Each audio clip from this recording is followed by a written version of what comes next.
Hi hello வணக்கம் வந்தனம் ஸ்வாகதம். This is கேட்டு பார் யூடியூப் சேனல். அரக்கு மாளிகை எரிஞ்சதை பார்த்தோம். இவங்க என்ன பண்ணுறாங்க, அரக்கு மாளிகையிலேருந்து எலி வலை மாதிரி ஒரு பள்ளம் தோண்டி அரக்கு மாளிகை விட்டு வெளியில் வந்துடுறாங்க.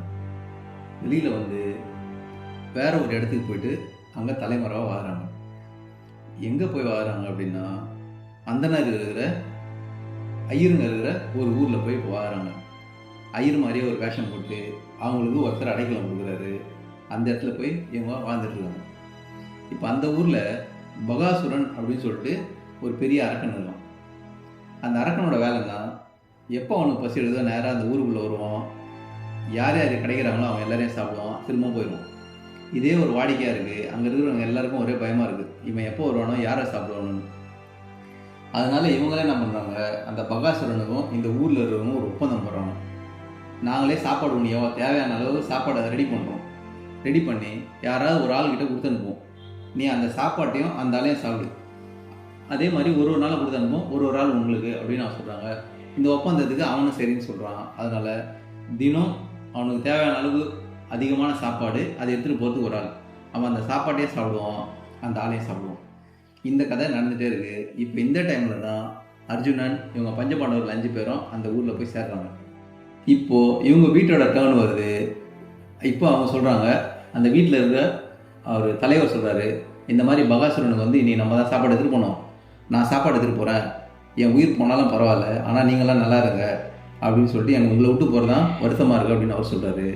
இப்போ அந்த வீட்டில் அந்த அம்மா சொல்கிறாங்க, வேணாம் நான் இருக்கேன், நீங்கள் அந்த வீட்டில் இருங்க, பையனை காப்பாற்றுங்க, நான் சாப்பாடு எடுத்துகிட்டு போகிறேன், அவன் என்ன சாப்பிட்டானா பரவாயில்ல அப்படின்னு அவன் சொல்கிறான். இப்போ சின்ன பையன் ஒருத்தர் இருக்கான், அவன் சொல்கிறான், அப்பா அம்மா நீங்கள் 2 பேருமே போகாதீங்க, நான் தான் பையன் இருக்கேன் இல்லையா, நான் எடுத்துகிட்டு போய் கொடுக்குறேன் அப்படின்னு இவங்க பேசுகிறாங்க. பேச்சிலேயே பேசும்போதே அழுகுறாங்க.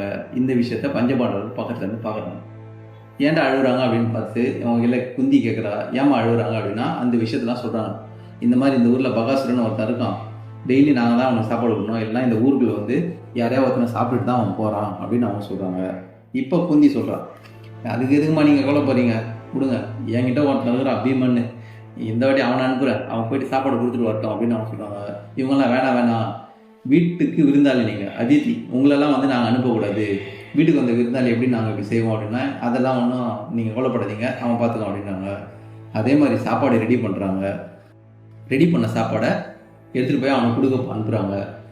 இப்போ குந்திக்கு மனசில் ஒரு எண்ணம் தோணுது, என்னென்னா இவங்க வந்து அந்த அரக்கு மாலையிலேருந்து இறந்துட்டாங்கன்னு அவங்க நினைக்கிறாங்க.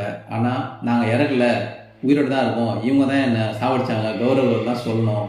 எப்போ சொல்கிறது, உடனே போய் சொன்னால் அவங்க திரும்ப சாவடிப்போம். அதனால் ஊர் மக்கள் அதிக பேர் இருக்கும்போது அவங்க முன்னில் சொல்லணும், நாங்கள் வந்து இறக்கலை, அதுக்கு ஒரு டைமாக இந்த குந்தி பார்த்துக்கலாம். அதனால் இந்த அந்தனை வேஷம் போட்டு இந்த இடத்துல வெயிட் பண்ணிட்டு இருக்கா.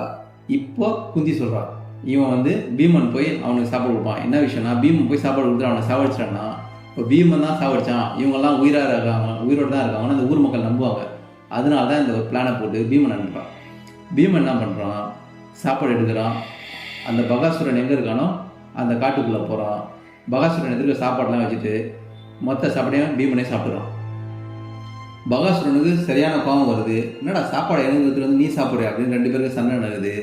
நடக்கிற சண்டையில் பீமன் அந்த பகாசுரனை கொலை பண்ணிடுறான். இப்போ நம்ம அங்கே சொன்ன பாருங்க, அந்த கதையில் பீமன் பகாசுரனை கொலை பண்ணிட்டானே, அந்த கதை தாங்க இது. பீமன் பகாசுரனை கொலை பண்ணுறான்.